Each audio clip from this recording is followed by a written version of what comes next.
solution is in order to get through that doorway, in order to verify there's any life safety inside this building that's been compromised, you're going to see a drill right through that concrete. You also see that anytime we walk into an environment, we're assuring that we have some life safety, that we are breathing good air. The air hasn't been compromised with any hazardous type chemicals, fuel vapors, things. So the biggest triceps in town right now, Big Russ, he's doing some air monitoring. He's determining what kind of environment are we working in.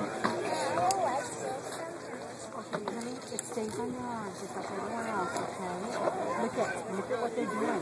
Okay, Big Russ gives the thumbs up that our oxygen levels are appropriate. There's no flammable properties in the air, and then there's no toxics that will be inhaled with our workers. Not only is that important to us as the restoration, it's also confirming that we can have an environment in there where there are savable lives.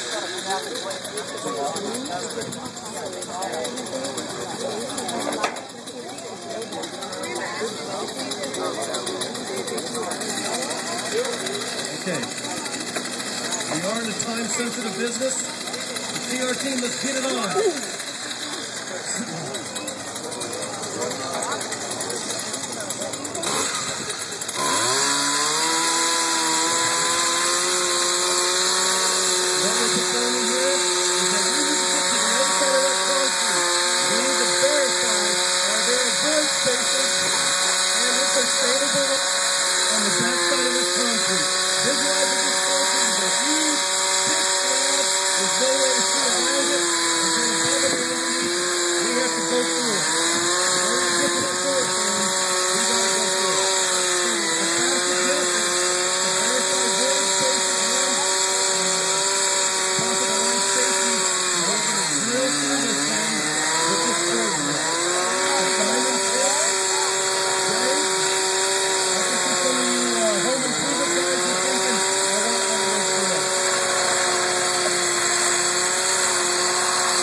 Utility vault, you can see that they do not use cheap concrete.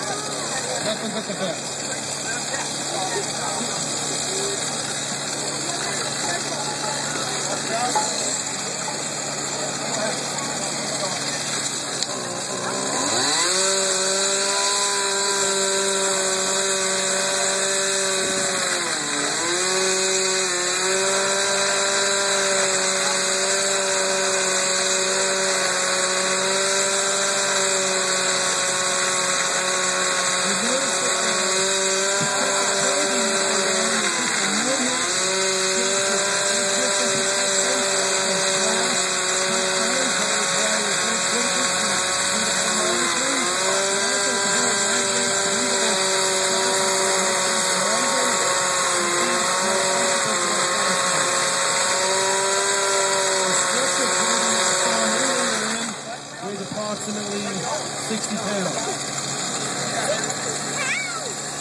Ladies and gentlemen, Captain Scott says we're going to go to a plan B.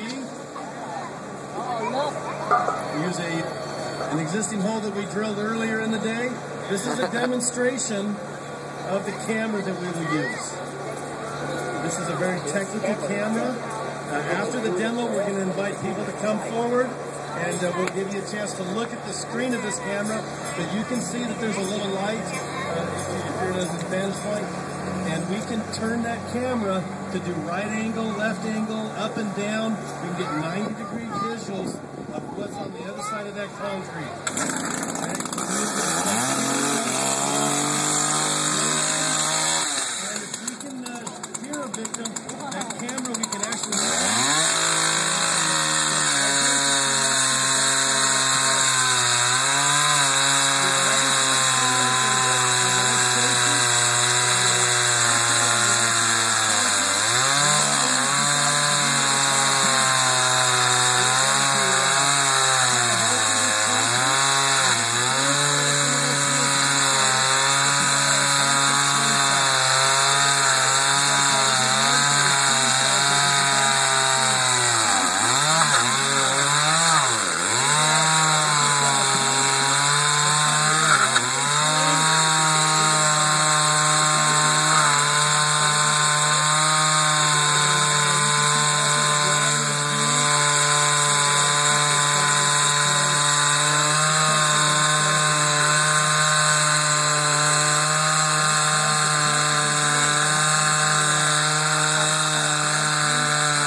Tools. Not only do we have the chainsaw, but obviously we have pneumatic tools as breakers and hammers that we would also use to break out that concrete.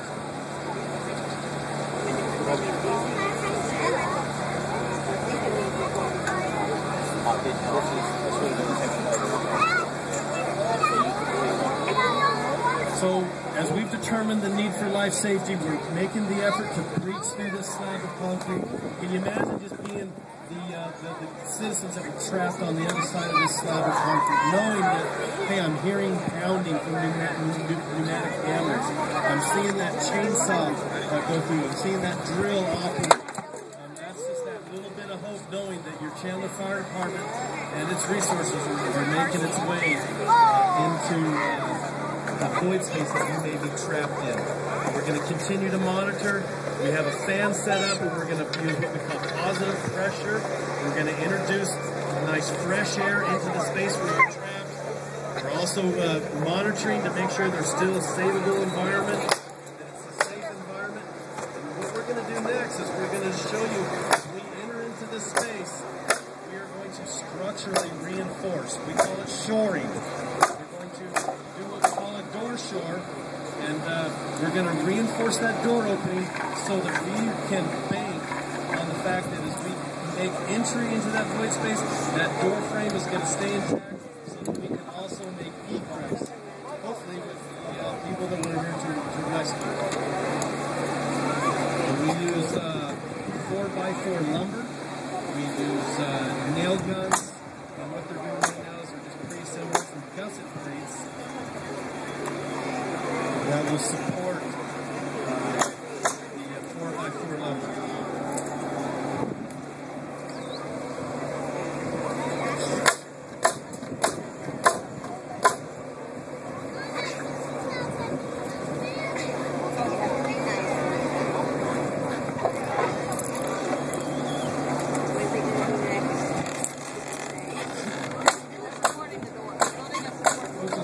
Pre-assembling this shoring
door shore is near completion. We're going to use opposing wedges to drive on either side of that shore to apply pressure to that door frame. And that's what's going to keep that shore in place and apply the pressure to the surrounding door jamb so that thing will not collapse. That is going to stay open for us as we continue to go in and out of this contingent platform.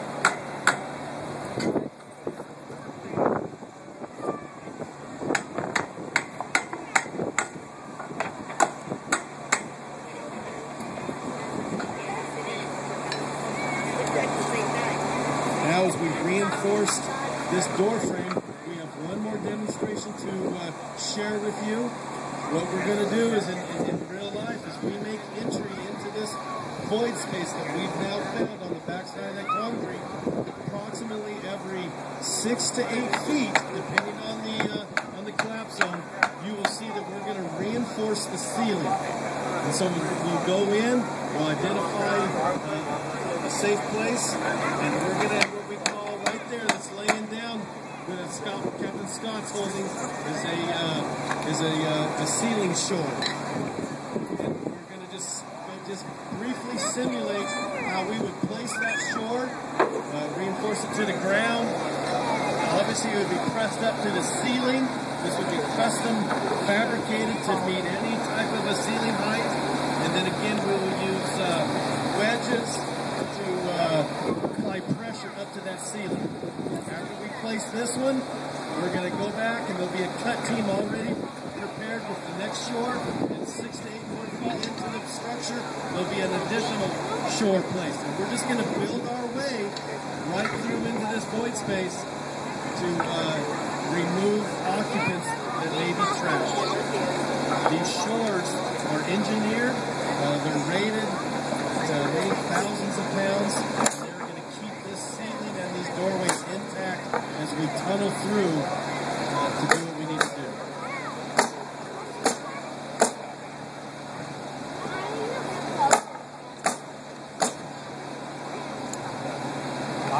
The wedges have been applied. They are now applying pressure between the floor that's stable and the ceiling to allow it to be stable, and then we're nailing the wedges so that they will not slide out. You would just see a series of these wedges as we move forward into the collapse. Guys, that's the demonstration that we have for you for the technical rescue team. We appreciate your attention, and we appreciate the opportunity that we have to serve you in this capacity. Captain Scott, Ladder 283, nice work, guys. Appreciate your efforts. Let's give them a hand.